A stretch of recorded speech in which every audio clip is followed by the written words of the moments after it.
Hey everybody, welcome back to the challenge. It's Neil out here on the Widener Range.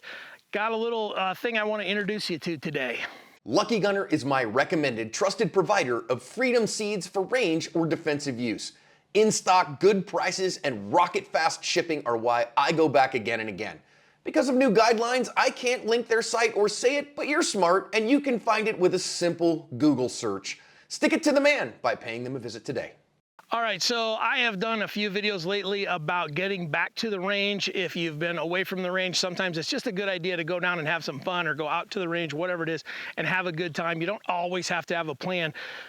But I also believe that having a plan gets you to improve faster. So if having a plan is something that you struggle with, I came across this book here by John Crollis, and I believe that's how I pronounce the name. John, I'm sorry if I'm mispronouncing your name, but that's what I got. I did have a phone call with John and get permission to make a video to talk about his book here a little bit, but it's called Pistol Practice, the shooting range guidebook that teaches you how to practice. And there's a few of these out here on the market. This is a little bit of a newer one.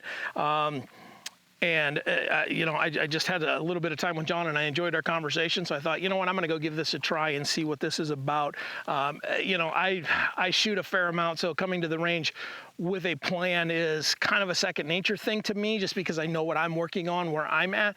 But not everybody has that. Not everybody has their own range. Not everybody has the ability to do kind of some of the things or the property to do some of the stuff that I get to do. So having somebody write a plan down for us is not necessarily a bad idea. This has, let me look here. Several chapters. What do I got? 20 chapters. Each chapter talks about some sort of different stuff. And when John and I talked about this, you can go to the range and do, chapters 1 through 4 or 1 alone or whatever it is that you want to do. But I'm going to go through chapter 1 today. I'm not going to share the entire book with you, because if you want this, then go spend some money and help John out, because he paid a lot to get this in print to make this available to you. So support the dude, right? If this looks like something that you want to try, go support this guy, right?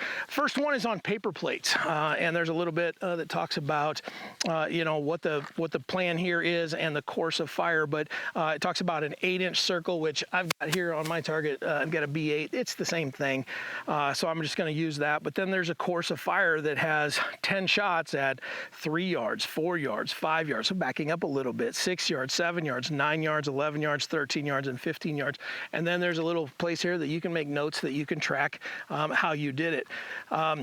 This is going to take most of a range trip to get through just this very first chapter, because you do 10, 20, 30, 40, 50, 60, 70, 80, 90 shots strong side. Then you do 90 with 2 hands, then 1 hand, then 2 hands weak side, so shooting support off or support side, and then the weak side hand alone. So you're shooting a ton of ammo for this. From a self-defense perspective, I'm not crazy about the weak side shots or the offhand kind of stuff, because, man, usually we see even if somebody is injured, they still use their strong hand. But it's not a bad idea to go train this stuff and practice this stuff. I think what you're going to find is that, a weak hand shot at 15 yards is going to be pretty difficult on a 8-inch piece of pie plate or a B8. I know you that are sitting there right now getting ready to type in the comments can do that all day and blindfolded and twice on Sunday with your hands tied behind your back. But most folks are going to find that to be somewhat difficult. So that's a great thing to work on. And as you get through that, the next page has a place that you can put your notes of where did you struggle. And maybe you need to spend 2 or 3 weeks just on chapter 1 before you move to chapter 2. Chapter 2 then talks about bullseye. So now we're actually using kind of a B8 type target or something along those lines, and moves on and so forth. Same kind of thing where you get to track all of it, take some notes, and then you move on to some different stuff. So I'm very intrigued by this in the sense that a lot of folks really struggle to know what to do when they get to the range.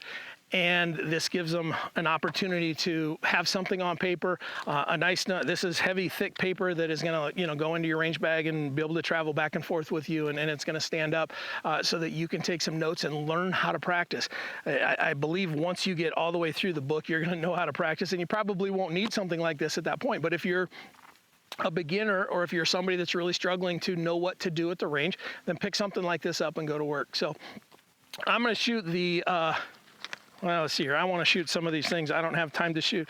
I'm not going to make you watch me shoot 90 rounds here, but I'm going to shoot some at, I'll shoot them at the 10 yards and the 15 yards, see how I do, and we'll take it from there. I haven't done a whole ton of shooting lately, so I'm a little rusty, but we got our national conference coming up and I need to get warmed up, so let me get things set up. All right, got my ears on. Now, as I read this, to me, this says the draw is not part of it, so you can start gun in hand. If you would prefer to do one draw and 10 shots, great. Potentially, depending on your level, maybe you want to do 10 draws because maybe that's what you're working on. I'm just going to do one draw and then 10 shots for the sake of this video because, like I said, I don't think you want to sit and watch me shoot for 15 minutes on one drill here. I'll get on and make another video. So at your own pace, there's no timer or anything involved on that. You can start here, you can start here, you can start hands behind the back. I am a fig leaf guy because that gives me one standard place to start from and I know where everything else is. Also, yes, I stand like this everywhere I go. When I'm standing in line, this is how I stand. Somebody asked me the other day in the comments, do you walk around like that? No, nobody walks around like that. Also, nobody walks around like this, and nobody walks around gun in hand at low ready either, and tons of drills start there. So can we get rid of that line of thinking and just look at the shooting problem and figure out grip, sights, and trigger instead of beating each other up? Sorry, I'll get off my soapbox now. All right, 10 shots.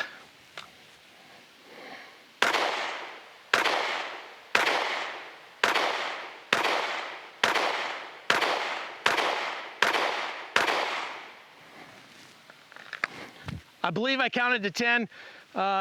For the folks that need to see the target, let's go look at the target because I want to see that too. I think I did okay.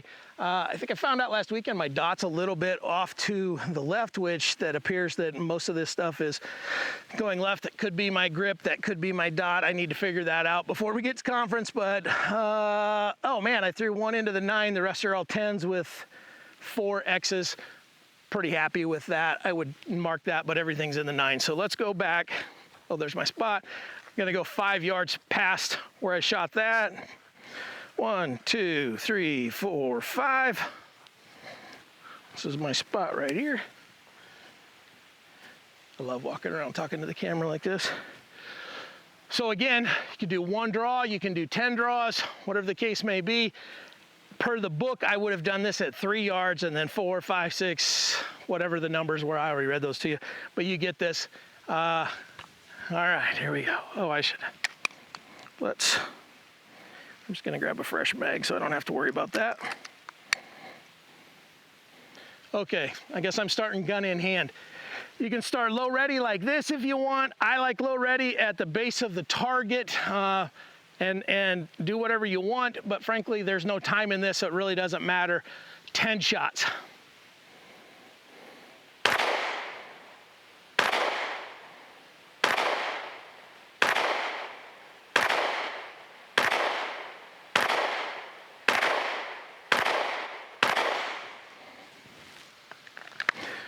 Okay, let's go check it out. Like I said, I do think my dot might need to be adjusted a little bit here. I'm really fading everything to the left. Again, that could be a grip issue. I need to suss that out, but 1, 2, 3 8s, my goodness. 1, 2, 3, 4 9s, everything else in the 10 rings, and I think I picked up another X or 2 in there. You know what? It is not a bad idea to have a plan when you go to the range. If you struggle with that, I think this book might be a good idea. Maybe consider picking one up, supporting this guy's work, and working through that book to see how that goes. I'm probably going to call John and talk to him about this a little bit more, and maybe we'll pick up in one of the later chapters to show you a little bit more of that. But as it stands, I like the idea of having a plan, and some days I struggle to have a plan. So maybe this is a good way to go. I recommend it. I think it's something to look into, and it'll probably make you a better shooter just going out and doing the work. Thanks for watching. See you next time.